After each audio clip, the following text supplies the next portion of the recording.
thing is, this guy, and so Anwar is not there. Anwar was not there. His brother was there. And all I'm thinking is, the money that came out of this, had we not showed up, would have come to blowing up more Marines. So I'm obviously taking this pretty seriously and pretty personally. So what happened is, we detained all these guys, and about a day or two later, we go check back in with the parents of the son. And we say, have you heard anything? And they say, they say they'll get back the son if you release the brother. And we just say, tell them no. And we went back to the house and we spoke to the mother or wife or whomever, the woman of the house. I want to say it was the mother of Anwar. She also said the same thing. And I said, look, this is going to go down two ways. I'm going after Anwar, and I tell Anwar this is not going to end well for him. And if he hurts the son, he's escalated the situation to a whole new level. So the next day, the son was returned to the family. And so I'd say about 5 days later, we stopped back at the family's house, and we stopped back in, and we met the son. And this was a huge connection for the Marines and myself. Was they cooked us breakfast. And I'm not talking like a normal Iraqi breakfast. They bought European cheese. It was the best breakfast I've ever had, I think, in my life. I mean, this was the best. Eggs, bread, like a French breakfast, French cheese, everything. I mean, this was bloody good. It sounds like you had a level of personal conviction about, we're going to get this person back. Yeah. And that came across to... I mean, the family was obviously eternally grateful. And frankly, I think the Marines, and I certainly was grateful that we could work together to find some sort of resolution to this. And so, I got to meet the kid who was kidnapped, and, I got to say, hey, I'm the guy that got you back.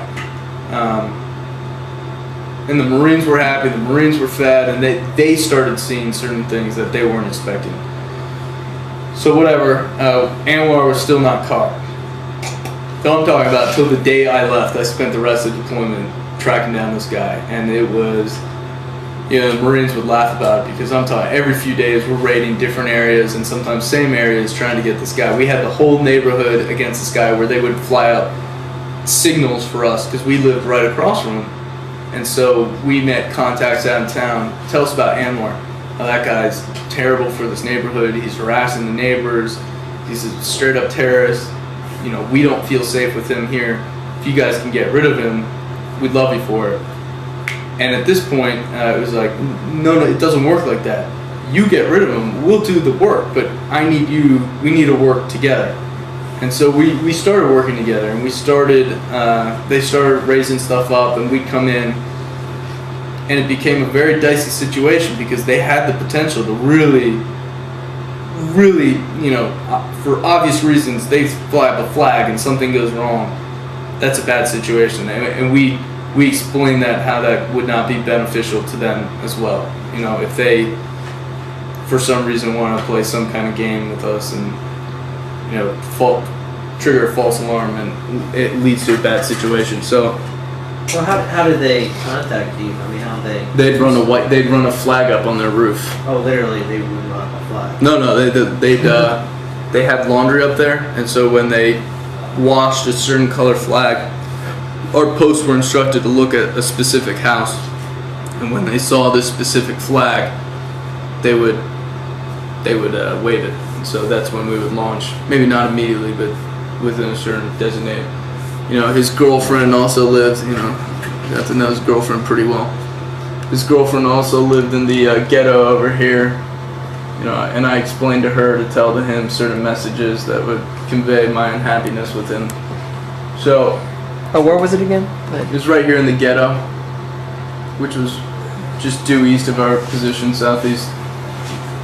So this was a 2 to 3 month evolution of just raw hatred for this guy, because he embodied everything that just why I joined the Marine Corps, of just picking on weak people and just abusing them. It just this became my target. So, this kind of leads me to ask, can you tell us a little about your background and some of your personal traits? Because those it seems in fourth generation warfare, maybe some of your economics background, or some of those things have become. Yeah, I grew up in Bethesda. I grew up went to Georgetown Prep, which is a nice little school in Bethesda, private school, and then I went to Georgetown, and I did political economy, which is concentrations in government economics and a minor in philosophy. Yeah, I went to a Jesuit school myself. Where'd you go? St. Ignatius College Prep in San Francisco. Oh, in San Fran? Nice. I think we played you guys in the cross. You lost. I was on the team though, so it's alright. All the football guys that do the cross country pussies, so that's right. Yeah, there you go. So yeah, I knew pretty early on I wanted to be a Marine, and actually I enlisted in high school, but I had surgery on my knees, so they deferred me for 6 months, and then I actually got an appointment to the academy, and I thought I was going to the academy, and you can't do Marines and go to the academy, you can't even be a reservist, so I said, all right, fine. And then I actually ended up going to Georgetown, so I was like, oh, damn. Well, then during Georgetown, I did the PLC program, and then 9/11 broke out, and I tried to re-enlist and got talked out of it by the OSO, who said, even through the training pipeline, by the time you graduate college, it's not that much different from where you would be if you enlisted right now, and we frankly need good officers. So through it back and forth, I said, all right, good to go. But I knew from day one I wanted to be infantry, and I knew I wanted to be a Marine. And my major, I viewed. I also knew I didn't want to stay in the Corps my whole life. I knew it was something I wanted to do, and I also knew it was something I didn't want to do forever. So I viewed the Corps completely separate from the rest of my life. So my major and all that, I was like, whatever. It doesn't influence my time in the Corps. What I had no idea is it would absolutely influence my time in the Corps, and that my time in the Corps would absolutely influence the rest of my life. Some of the moral aspects of Jesuit education. Men for others and all that. I guess you hear it enough time that it rubs off on you. Damn Jesuits.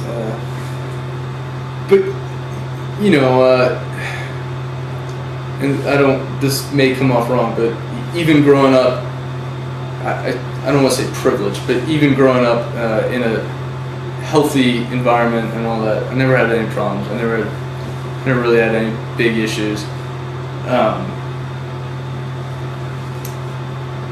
I wanted something in my life where I could always look back and say, have the moral high ground to say, hold on, no, I did this in my life. I was part of this. I gave something. Because I fully intended on taking for the rest of my life after that, in corporate, in the civilian side and corporate, it's all capitalist, it's all money, it's all this, and, good on it, fine, whatever. But I just couldn't stand that would be my entire life. I wanted there to be a segment of my life that I could actually be proud of, because I knew I wouldn't be proud of the rest. So I thought the Marines would be a good time for that. And after 9/11, that only cemented what I felt, that I think there's a generational gap that I must have missed, but as a man, it's imperative that you serve something. And for me, it was the country. My dad was an immigrant. He's from Chile. I was a first generation American. And so it was important to me